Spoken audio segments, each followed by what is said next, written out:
안녕하세요, 박지호 스윙의 김프로입니다. 제가 방금 보여드린 건 왼쪽 어깨가 내려가면서 머리가 약간 밑으로 빠졌죠. 이런 일이 왜 생기냐면, 여기서 저공을 친다면 쭉 빠지는 게 맞죠. 하지만 이 어깨 턴이라는 거 우리가 생각해 보자고요. 왼쪽 어깨를 미는 건 사실 아니라고 우리가 알고 있어요. 왼쪽 어깨를 보내면 오른손잡이기 때문에 오른쪽이 막고 있다라는 힘이 좀 더 세요. 왼쪽은 약간 힘이 없고, 왼쪽을 밀면 오른쪽이 돌려 빠져나가는 게 아니라 이렇게 밀리듯이 움직이는 게 강해요. 그래서 나중에 팔을 피는 게 불편하고, 팔을 폈다고 해도 올리려고 하다 보면 접힐 수가 있어요. 이렇게 될 확률이 높죠. 그래서 왼팔이 잘 안 펴지는 거거든요. 그래서 제가 옆구리를 살짝 써서 접고 등을 써가지고 출발을 하면 좋다라고 말씀은 드렸으나, 이런 개념이 아니라 옆구리를 썼더니 머리가 내려가게 썼어요. 옆구리는 머리를 잡고도 쓸 수가 있죠. 약간 이런 느낌이에요. 여기만. 근데 사람들은 어떻게 하냐면 옆구리를 써서 머리를 왼쪽으로 기울여요. 그죠? 축을 딱 놔두고 척추 뼈다구만 써서 이렇게 만들어 보시는 거예요. 이런 개념이 돼야 되는데 그건 아니라는 거죠. 이렇게 해가지고 쓰게 되면 공을 보기가 쉬워요. 근데 이거를 이렇게 보는 건 엉덩이 뒤로 빠지죠. 하지만 옆구리만 살짝 왼쪽 가슴이 내려가고 오른쪽 가슴이 올라가면서 이렇게만 딱 쓰면 이렇게 보는 건데, 사람들은 어떻게 보냐면 자꾸 이거를 이렇게 머리를 숙인다는 거죠. 이런 개념으로 백스윙을 하면 머리가 땅으로 내려가요. 어깨가 공을 보는 듯한 느낌이 맞기는 맞으나 왼쪽 어깨를 미는 거는 아니라고 했으니 옆구리를 살짝 접어서 백스윙을 하셔야지만, 오른쪽으로 가해지는 원심력과 관성력 때문에 이게 딱 버티면서 딱 걸리거든요, 이렇게. 근데 이거를 너무 걸려고 한 나머지 머리를 내려버려요. 그러면 나중에는 밀리거나 일어나는 현상이 생기는 거죠. 결국 가슴은 이런 식으로 쓰는 거예요.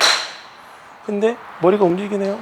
머리를 잡고 쓰면은 생각보다 쓰는 양이 많지 않죠. 이렇게 하는 개념으로 해서 출발을 하면 이 개념이죠. 이 개념. 근데 어깨를 돌리지 않아야 되니까 내려라. 어떻게? 옆구리를 써라. 머리를 두고 써라. 이게 테이크백의 첫 단추예요. 그렇게 하면 이게 되는데, 옆구리를 쓰려고 생각을 하시고 스윙을 하면 이렇게 돼버리는 거죠. 머리가 내려가고 올라가고 하는 건 나쁘진 않으나, 어깨를 돌리지 않으려고 하면서 이 어깨를 내린다라고만 생각을 하니까 전반적으로 사람들은 아래로 내려가는 게 생기는 거예요. 위로 올라가면서 옆구리를 쓰면 더 이렇게 되겠죠. 그러면 더 몸이 비트로 빠지는 거예요. 더 몸이 비트로 빠지고 스윙하셔야 강하게 칠 수 있는 거예요. 결국은 이 패턴에서 몸을 짜면서 스윙을 하는 게 무엇인지를 알아야 돼요. 그냥 오른쪽으로 돌리는 건 짤 수가 없어요. 뭔가를 비틀어야 되는데, 수영으로 따지면 배영하듯이 이렇게 스윙을 하셔야 돼요. 그러면 머리가 안 움직이죠. 그래도 분명히 충분히 옆구리를 잘 쓰고 있죠. 이런 개념으로 스윙을 하셔야 돼요.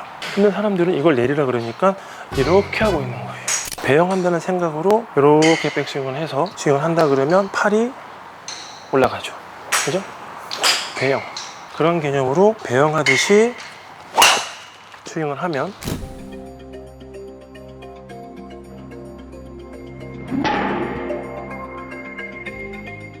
이렇게 머리가 움직이지 않으면서 팔이 써지는 거예요. 어깨가 공을 보는 게 맞지만 무작정 따라 하는 게 아니라 왜 해야 되는지, 등을 쓰면서 옆구리를 쓰셔야지만 머리 움직임이 사라지면서 팔이 자유로워지거든요. 그렇게 올려야지 팔이 올라가지, 그렇게 안 하면 이렇게 올려야 되기 때문에 그렇죠. 결국은 머리를 잘 잡고 몸을 써가지고 백스윙을 완성시킨다는 개념에서 옆구리와 등은 필수예요. 그렇게 하지 않으면 머리를 잡을 수가 없어요. 옆구리를 쓰고 등을 쓰면서 뒤집어 까는 거죠. 다음 시간엔 등 쓰는 걸 좀 더 자세히 알려드릴게요. 옆구리를 써서 테이크백 됐죠? 여기서 등 쓰면서 박지호 스윙의 김프로입니다.